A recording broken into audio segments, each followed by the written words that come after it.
More than 100 delegates attended LABC's management conference in Newport Pagnell.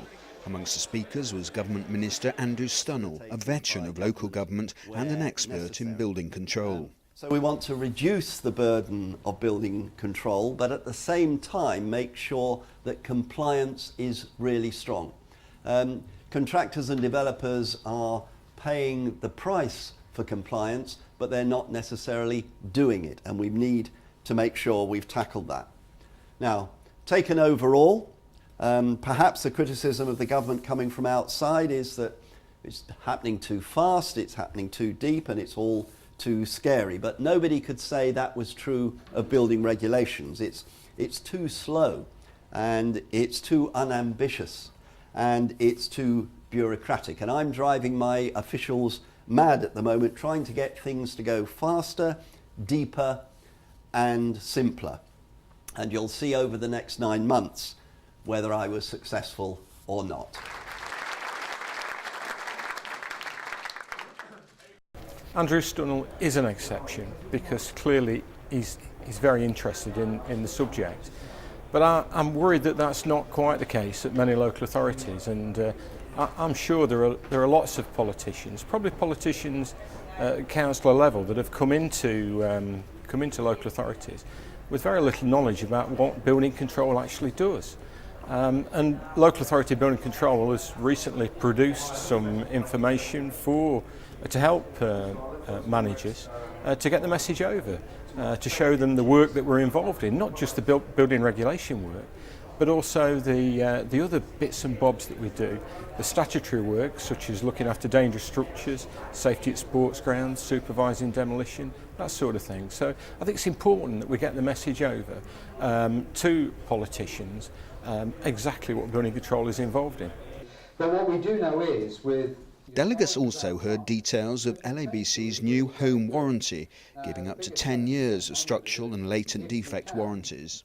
Well, the objective was to introduce our new commercial warranty, a non-residential warranty, if you like, which came into effect on the 1st of March.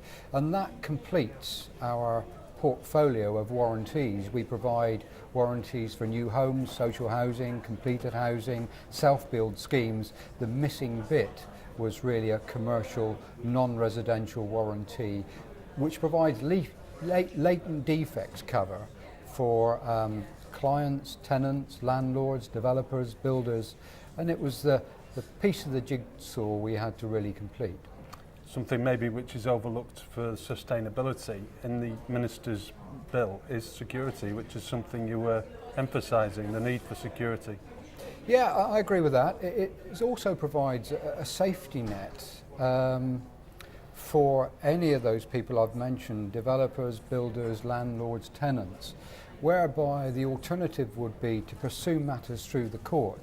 And that's a lengthy process, it's a costly process. So our no-fault warranty is a very good replacement for that.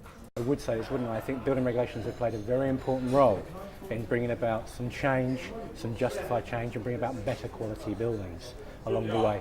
Yes, with regulations does come cost, but as we've heard today, regulations hold a very important position in actually making marketplaces as well. So the 2010 changes to Part L, for example, whilst very costly in terms of the overall policy cost, somewhere in the regions of £19 billion, when you look upon what they bring about in terms of reductions in fuel costs, average bills for homeowners and building operators, and actually the massive reduction it can bring about in CO2 emissions, then the actual benefit was in the order of £38 billion, so a magnitude of 2 to 1. Now, I'm not going to say that building regulations are always the answer. You know, we're in very hard economic times at the moment. Regulations aren't the sole solution, and we need to work with external partners to see if, one, the building regulations are robust, and do they need to be refined, honed, and perfected a little bit more, and are there alternative ways to delivering what we need to deliver on the ground? Regulation isn't always the answer. I think it's a very good conference. It's one of the best that I've attended. Getting senior people from the very top of the industry talking about how they support building control, you know, how they see our future in the industry, what they think is going to be happening over the next few years. I mean, that's really, it's gold dust, really.